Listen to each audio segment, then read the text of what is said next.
स्वास्थ्यको हेरविचार सँगसँगै मानसिक स्वास्थ्यमा पनि आज दिउँ न ध्यान। नमस्कार र स्वागत छ सबैमा, म ऋषिका। सन् 1949बाट अमेरिकामा मे महिनालाई मेन्टल हेल्थ अवेरनेस मन्थको रूपमा मनाउने गरिएको छ। सोही अनुरूप कोसिस र युएनडिपीको सहकार्यमा मानसिक स्वास्थ्यको हेरविचार गर्ने हेतुले यो पोडकास्टको सुरुवात गरिएको हो। मानसिक र मनोसामाजिक सुस्वास्थ्यको प्रवर्धन र समस्याहरूको व्यवस्थापन, न्यूनीकरण र जनचेतना अभिवृद्धि गर्न पोडकास्टको मुख्य उद्देश्य रहेको छ। हार्दिक स्वागत छ हामीलाई सुनेर बस्नुभएका सबै श्रोताहरूलाई। आजको हाम्रो विषयवस्तु छ लकडाउनको समयमा आत्महत्याको जोखिम। आज हामी आत्महत्या वा आत्महानिका कारण के हुन सक्छन्, यसका सूचक कसरी औँलाउन सकिन्छ र आफ्नो नजिकको व्यक्तिलाई कसरी सहयोग पुर्याउन सकिन्छ भन्ने विषयमा चर्चा गर्नेछौँ। आजको विषयवस्तु छलफल गर्न हामीसँग हुनुहुन्छ doctor Suraj Shakya. Doctor Suraj assistant professor र क्लिनिकल साइकोलोजिस्टको रूपमा आइएम महाराजगञ्जमा कार्यरत हुनुहुन्छ। उहाँले एक विशेष प्रकारको साइकोथेरापी सीबीटीमा पनि सर्टिफाइड हुनुहुन्छ। यसका साथसाथै क्लिनिकल साइकोलोजिस्टहरूको सञ्जाल नेपालीज एसोसिएसन अफ क्लिनिकल साइकोलोजिस्टमा पनि कोषाध्यक्षको रूपमा कार्यरत हुनुहुन्छ। स्वागत गरौँ हाम्रो कार्यक्रममा डाक्टर सुरजलाई। डाक्टर सुरज, अहिलेको यो अवस्थामा चाहिँ यो आत्महत्या, यो लकडाउनको अवस्थामा चाहिँ आत्महत्या बढेको कुराहरू पनि हामीले सुनिरहेछौँ होइन। यो चाहिँ यथार्थ नै हो कि अब अहिले यो न्युजहरूमा अलि धेरै आएर चाहिँ यसको कुरा अलि धेरै बनाइएको हो? यसमा चाहिँ तथ्यगत हिसाबले चाहिँ ठ्याक्कै उत्तर दिनको लागि चाहिँ सिस्टमेटिक रिसर्च चाहिँ हुन बाँकी नै छ होइन। र अहिले चाहिँ सामान्यतया चाहिँ अब नेपाल प्रहरीको तथ्याङ्कलाई हेर्ने हो भने सरदर 15 जना पहिला पनि हुन्थ्यो होइन आत्महत्याको केसहरू, अनि अब त्यसलाई पर डे। अब तर अहिले चाहिँ यो गएको वर्षको हिसाबले हेर्ने हो भने 17 होइन 18 को हाराहारीमा छ होइन। तर ठ्याक्क त्यसलाई चाहिँ अब मैले अघि नै भने सिस्टमेटिकली एनालाइज गर्न बाँकी छ। किन भन्दा हाम्रो यो आत्महत्याको कुरा कतिपय महिना जुन समय छ नि, समयले पनि असर गर्छ, उमेर अनुसार होइन, हरेक कुराले असर गर्छ। त्यो रिसर्च गर्दा त्यो कुराहरूलाई राखेर हामीले चाहिँ त्यसकोमा चाहिँ एउटा सानो अहिले एनालाइसिस चाहिँ गरिरहेछौँ, तर अहिलेसम्म निकालेका छैनौँ। र जुन पत्र पत्रिकामा आउँछ अब त्यसको एउटा राम्रो प्रभाव के छ त भन्दा त्यसले गरेर सचेतनता आएको छ होइन, ओहो पर्दैछ भनेर।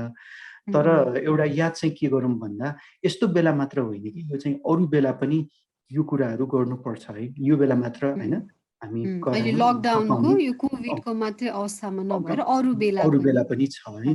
यो चाहिँ साह्रै सिरियस इस्यु पहिला पनि थियो होइन, र अहिले पनि हो।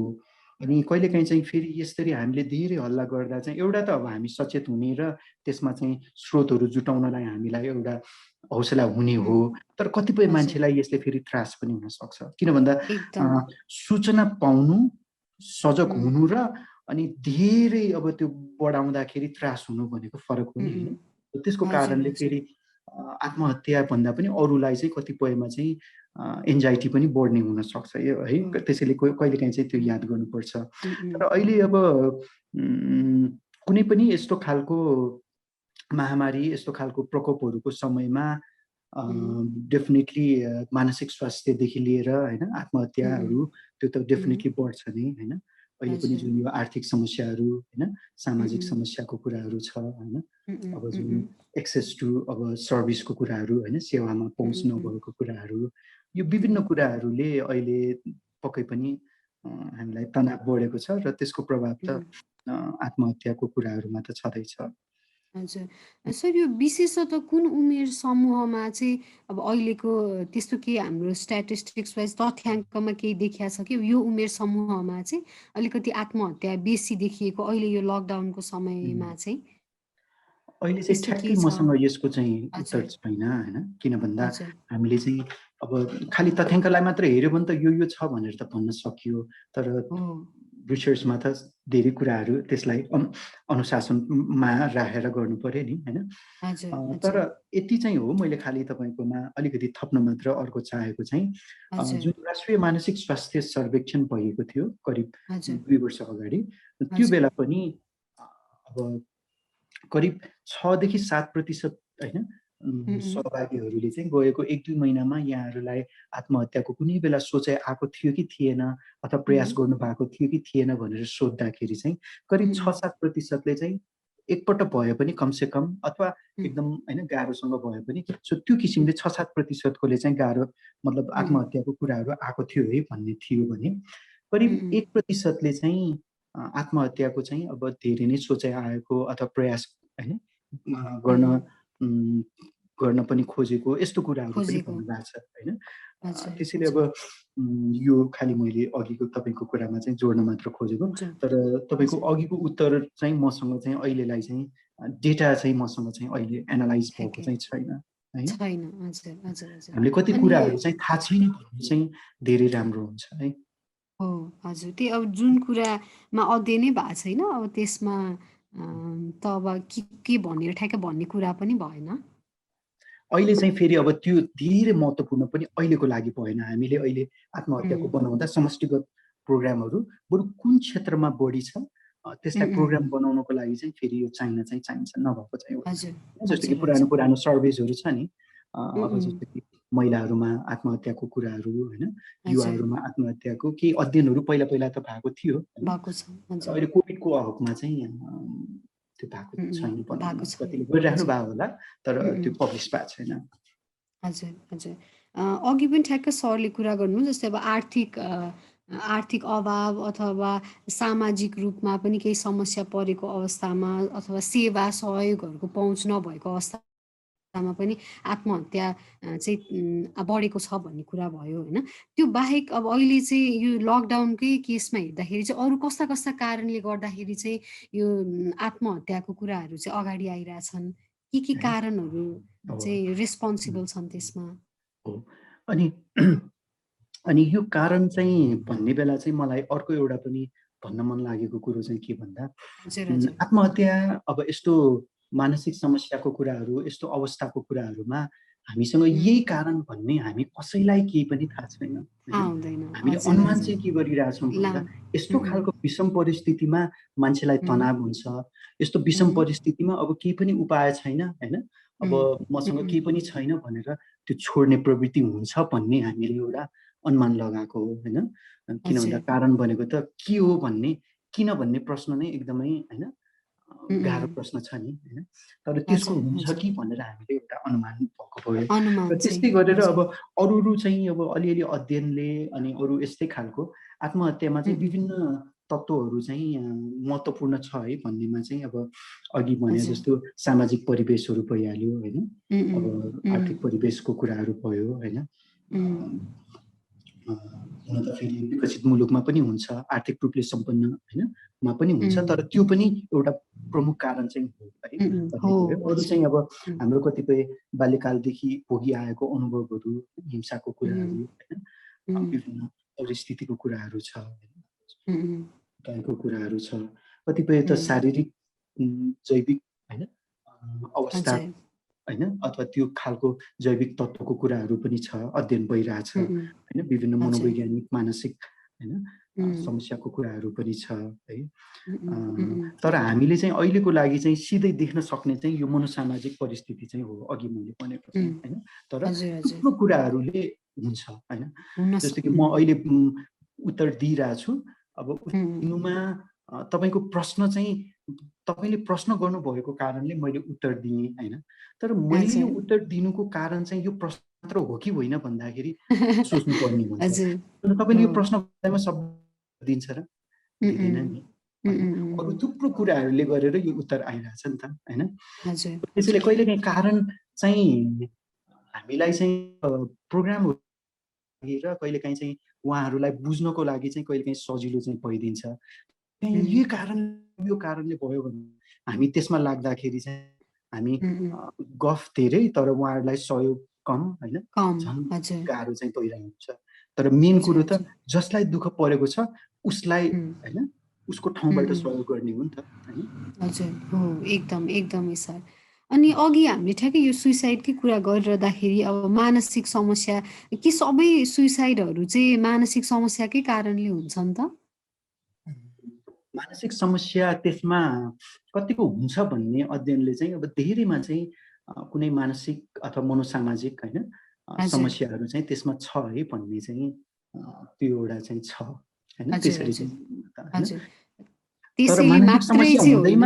मानसिक हजुर, समस्या हुँदैमा आत्महत्या गर्छ भन्ने चाहिँ छैन भन्ने हैन। चाहिँ छैन। तर हजुर, मानसिक हजुर। समस्याहरू हैन उम्, उम्, अथवा अरू मनोसामाजिक समस्याहरू उम्, हैन उम्, उम्, उम्। यो आत्महत्याको लागि चाहिँ एउटा प्रमुख कारक मध्ये चाहिँ कारण हो। हुन सक्छन्, हजुर। यो आत्महत्याका सूचकहरू चाहिँ के हुन्छन्? अब वार्निङ साइनहरू जसले गर्दाखेरि चाहिँ हामीले उसले त यस्तो सोच गरिरहेछ भन्ने कुरा पत्ता लाउन सुरुमै उसले आत्महानिको सोच बनाइराख्दाखेरि नै कसरी हामीले त्यसलाई चाहिँ चिन्न सकिन्छ होला? के सूचकहरू हुन्छन्?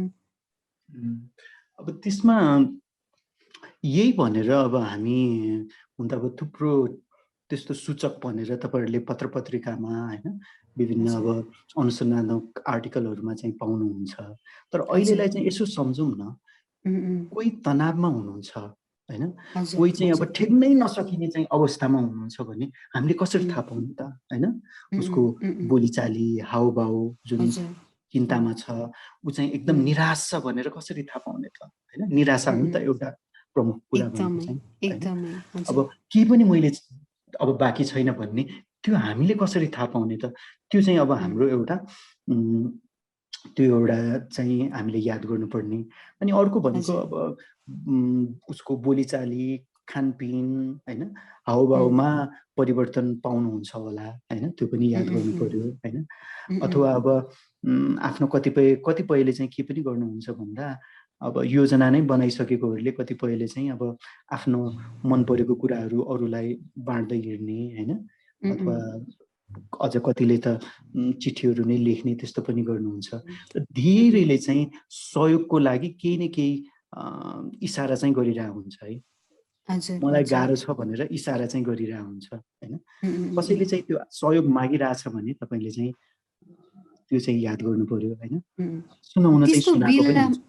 हजुर, हजुर, हजुर। हजुर। मलाई क्राई फर हेल्प भनेर पनि भनिन्छ नि होइन? कहिलेकाहीँ अरूले केही सुनाइराख्दाखेरि चाहिँ मलाई सहयोग गर्न आओस् भन्ने हिसाबले पनि उसले सुनाइरहेको पनि हुनसक्छ कहिलेकाहीँ। उम्, जस कोही पनि व्यक्ति त भित्रबाट त ऊ त्यस्तो अब नराम्रो, त्यस्तो कमजोर हैन, हजुर। त्यस्तो नसक्ने हुँदैन नि।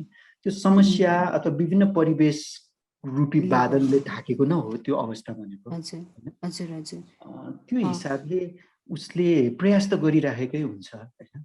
उम्, उम्, र त्यही उम्, क्रममा अब उसले सुन्ने व्यक्तिलाई सुनाउनु पनि खोजिरहेको हुन्छ हैन। अथवा हजुर, केही न केही सङ्केत पनि गरिरहेको हुन्छ हैन। सो उम्, त्यो उम्, कुरा हामीले चाहिँ याद गर्नुपर्छ हैन। उम्, उम्, त्यसैले अ, अब कसैले अब यो सुसाइडको चाहिँ कुराहरू गर्नुभयो भने त्यो चाहिँ यसलाई चाहिँ जिस्केको होला भनेर उम्, उम्, छोडिदिने अथवा यस्तो पनि सोच्ने हो र भनेर चाहिँ हैन उल्टै अड्ती उपदेश दिने त्यस्तो दिने काम चाहिँ हजुर, बिल्कुलै नगरौँ हैन। हजुर, हजुर, त्यसले पनि काम गर्छ होला तर कमसे कम उम्, उम्, त्यो अवस्थामा जो गुज्रिराख्नु भएको छ उहाँहरूको लागि चाहिँ काम गर्दैन हैन। उम्, उम्, उम्, उम्, बरु यसैलाई लिङ्क गरेर हामीले कसरी सहयोग गर्न सक्छौँ अलिकति लिङ्क गरौँ त ऋषिकाजी हजुर, हजुर, है यो हजुर, प्रसङ्गमा हैन। हजुर, हजुर। हामीले चाहिँ अब हजुर, उम्, अन्त तपाईँले त्यो सोधिहाल्नु भएकोले जस्तो कि हजुर, कसैमा चाहिँ यहाँलाई चाहिँ अलिकति सहयोग चाहिन्छ जस्तो लाग्यो उहाँहरूको आनीबानीमा उम्, होइन परिवर्तन जस्तो लाग्यो र हजुर, पीडामा हुनुहुन्छ जस्तो लाग्यो र अथवा उम्, खुलेर उहाँहरूले चाहिँ सुसाइडको कुरा चाहिँ गर्नुभएको छ होइन। हजुर, अथवा अब निराशाको कुराहरू अब बाँचेर के गर्ने भनेर कुरा गर्नुभएको छ उम्, उम्, अथवा मैले योजना उम्, बनाएको छु भनेर भन्नुभएको छ भने उम्, उम्, त्यो बेला चाहिँ जस तपाईँको त्यहाँ चाहिँ एकछिन भए पनि होइन तपाईँको उम्, म छु है हामी छौँ उम्, है उम्, म तिमीलाई तिम्रो ठाउँबाट म तपाईँलाई तपाईँको ठाउँबाट सुन्ने प्रयास गर्दैछु है भन्ने त्यो भाव चाहिँ झल्काउनु साह्रै महत्त्वपूर्ण छ है त। यो हजुर अर्ती हजुर उपदेश, सुझावहरू, तरिकाहरू भन्ने भनेको चाहिँ यो सबै तपशीलको कुरा भयो हैन। हजुर म हजुर छु है, म तयार छु ल, कमसेकम म 15 मिनेट 20 मिनेट तपाईँसँग एकछिन समय बिताउँछु भन्ने त्यो चाहिँ भाव हुनु। अनि सकिन्छ भने बरु सोध्न मन लाग्छ भने मैले कसरी सहयोग गर्न सक्छु हैन, मैले केही हजुर गर्न सक्छु कि, कमसेकम त्यो पनि प्रश्न हुन सक्छ हैन। र उम्, तपाईँले उम्, सबै कुरो उम्, त गर्न सक्नुहुन्न, तर हजुर सहयोग गर्नको लागि सूचनाहरू लिएर यताउता लिङ्क त गर्न सक्नुहुन्छ हैन। सो हजुर राम्रो तपाईँ हजुर सुनिदिए मात्र पनि पुग्छ हैन। उम्, अनि उम्, त्यसपछि अब तर हामीलाई चाहिँ फेरि सुन्न गाह्रो हुँदो रहेछ कि ऋषिकाजी उम्, हैन। हजुर सुन्दा हजुर सुन्दै हो हामीलाई चाहिँ हामीले 2 लाइन सुन्न पाएको हुँदैन, हामीलाई चाहिँ 3 उम्, लाइनको चाहिँ मनमा त्यो घाँटीसम्म चाहिँ आइसक्छ आइसकेको हुन्छ कि आइसक्छ है, हजुर हजुर के गरौँ हजुर हैन। कसैले उम्, केही सुनाउँदा चाहिँ हामीलाई पनि गाह्रो हुँदो रहेछ के। अनि त्यो गाह्रो उम्, भएपछि आफूलाई थाम्न नसकेर हामीले चाहिँ उम्, पहिल्यै चाहिँ सल्लाह सुझावको हैन हजुर भटटटट दिइसकेका हुँदो रहेछौँ। दिइहाल्छौँ तर हजुर त्यो हजुर हामीले राम्रोको लागि दिएको, तर त्यसले धेरैलाई सहयोग चाहिँ गर्दैन है त, जो मान्छे उम्, त्यस्तो उम्, पीडामा हुनुहुन्छ। त्यसैले उम्, उहाँलाई उहाँको ठाउँबाट सुनिदिउँ र उम्, तपाईँलाई चाहिँ म विश्वास गर्छु भनेर त्यो भावमा चाहिँ सुनिदिनु पर्यो हैन। उम्, उम्, उम्, सुसाइडको आइडिया आउँदैमा त्यो मान्छे चाहिँ एकदमै कमजोर त्यो होइन नि। अहिले त त्यो हजुर गाह्रो अवस्थामा त्यो आएको एउटा हैन उम्, परिस्थिति भनेर मात्र बुझ्नु पर्यो। उम्, अनि अर्को भनेको चाहिँ अब अ, अब नआत्तिनुहोस्, केही हुँदैन यताउता भनेर त्यसरी धेरै पनि त्यो गर्नु भएन। तर हामी छौँ, उम्, बरु कसरी उम्, सहयोग गर्न सकिन्छ अथवा समस्या छ भने कसरी समाधान गर्न सकिन्छ त्यसमा चाहिँ बरु उम्, छलफल गरौँ हैन। गर्न हजुर हैन त्यो अर्को चाहिँ बढी उपदेश उपयोगी अर्थी उपदेश भन्दा चाहिँ म छु हामी के गर्न सक्छौँ भन्नेतर्फ लाग्यो भने चाहिँ त्यसले व्यक्तिलाई चाहिँ सहयोग दिन सहयोग सक्छ गर्न सक्छ। अथवा हजुर यसरी तपाईँले चाहिँ खुल्ला प्रश्न गर्नुहोस् कि जसको कारण उहाँलाई चाहिँ त्यो समस्याहरू खोतल्न सजिलो होस् हैन। तर उम्, उहाँको उम्, पर्मिसन लिएर, कसैलाई त धेरै हजुर कुरा पनि गर्न मन हुँदैन मन हैन, हुँदैन हो मन हुँदैन। हजुर हामी फेरि धेरै फेरि किन कसो किन होला होइन हैन, किन किन प्रश्नमाथि प्रश्न प्रश्न अनि किन प्रश्न चाहिँ नगरौँ हैन सकेसम्म हजुर हैन। हो अनि अब अर्को भनेको लगाउनुको जवानी हिसाबले केही कुराहरू हुन सक्ला र तपाईँसँग भएको जानकारी छ भने जानकारी ओके यो एउटा छ है गर्नुहोस् नै भनेर भन्यो भने मान्छेहरूलाई यो एउटा उम्, छ उम्, भनेर सोध्न सकियो हैन। अथवा उम्, कतै उम्, तपाईँले चाहिँ सहयोगको लागि लगिदिने हो भने त्यो लग्ने कुरा भयो। तपाईँले उम्, गर्नु चाहिँ तपाईँको साह्रै ठुलो महत्त्वपूर्ण भूमिका छ हैन। हजुर अ, सर यो सहयोगकै कुरा भइराख्दाखेरि अब अहिले सुइसाइडको केसहरू पनि बढेको भन्ने आइराख्दाखेरि हाम्रो सरकारी तौरबाट चाहिँ यसको प्रिभेन्सनको लागि रोकथामको लागि चाहिँ के कस्ता पहलहरू भएका छन् अथवा के कस्ता हेल्पलाइन नम्बरहरू पनि उपलब्ध छन् कि त्यसको बारेमा अलिकति केही भनिदिनुहोस् न सो हेल्पलाइन चाहिँ एकदमै यहाँले ठिक्क पाउनुभयो। अहिलेको लागि तपाईँहरूले कसैले यस्तो पाउनु भएको छ भने यो हेल्पलाइनको नम्बर मात्र जानकारी दिए पनि उहाँहरूलाई ठुलो त्यो हुन्छ। अहिले 24 हजुर घन्टा हैन पैसा हजुर नपर्ने फोनहरू छ, जस्तो कि नेपाल सरकार अन्तर्गत चाहिँ हजुर यो पाटन मेन्टल हस्पिटल उहाँहरूले पनि उम्, चलाउनुहुन्छ हैन। उम्, टिपियु मतलब अब कोसिसको छ हैन, हजुर सिएमसी छ, टिपियु छ, उम्, हाम्रो उम्, शिक्षण अस्पतालको छ हैन, र अरू उम्, थुप्रो संस्थाको छ। अब कोसिसको त यहाँहरूले अहिले पोडकास्टमा पनि हैन हजुर जानकारी दिनुहुन्छ होला हेल्पलाइन। उम्, उहाँहरूलाई त्यति मात्र जानकारी दिनु भए पनि उहाँहरूले त्यहाँ फोन गर्न सक्नुहुन्छ, कुरा गर्न सक्नुहुन्छ हैन। उम्, उम्, र त्यहाँबाट उहाँहरूले सहयोगको लागि चाहिँ अब कहाँ जाने, कसो जाने गर्नुहुन्छ। र उम्, उम्, अब यो त त्यो आत्महत्याको सोचाइ आइरहेको व्यक्तिलाई अथवा त्यो प्रयास गर्न खोजेको व्यक्तिहरूको लागि हो हैन। र हजुर कहिलेकाहीँ त अब तपाईँहरू उहाँहरूलाई चाहिँ अब साँच्चीकै यो एकदमै गर्ने नै अवस्थामा छ भने त त्यो बेला त तपाईँहरूले त्यहाँ उहाँलाई नछोड्ने हैन। अब उम्, उम्, आफन्त अथवा साथीभाइसँग लिङ्क गर्ने त्यो कुराहरू हैन, अथवा अब हजुर आत्महत्या अथवा विषहरू छ भने त्यसलाई चाहिँ व्यवस्थापन गर्ने त्यो कुराहरू अब यहाँहरूको विवेकले काम गर्छ त्यो चाहिँ हैन, त्यो त हजुर हैन हजुर त्यो गरिहाल्छ। उम्, उम्, र अब त्यो बाहेक अब रोकथामकै लागि पनि अब थुप्रो अलिअलि प्रयास त भएको छ हैन, तर थुप्रै हजुर गर्न चाहिँ बाँकी छ। हजुर त्यो सर बारे पनि कुरा साँच्चीकै गर्छौँ। चाहिँ हजुर, साँच्चीकै चाहिँ सुइसाइडको रोकथाम गर्न सकिन्छ कि सकिँदैन होला? सकिन्छ। यसमा चाहिँ ठ्याक्कै मसँग अब उत्तर माग्नुहुन्छ भने सकिन्छ। हजुर, रोकथाम भनेर जसलाई चाहिँ त्यो गाह्रो भइरहेछ, सुसाइड चाहिँ हजुर, रोकथाम गर्न चाहिँ सकिन्छ, होइन? अब त्यो हजुर, 100% भन्ने कुरो त केही पनि कुरा हुँदैन, होइन? तर हजुर, पनि हजुर, एकदम। रोकथाम गर्न चाहिँ सकिन्छ एकदमै, है? हजुर, हजुर। आजको एकदमै गहन छलफल भयो हाम्रो यो सुसाइडको जोखिम लकडाउनमा चाहिँ कस्तो छ भन्ने विषयमा, अनि कसरी हामीले चाहिँ पहिचान गर्न सक्छौँ भन्ने विषयमा पनि हामीले कुरा गऱ्यौँ। यसको लागि धेरै धेरै धन्यवाद डाक्टर सुरज।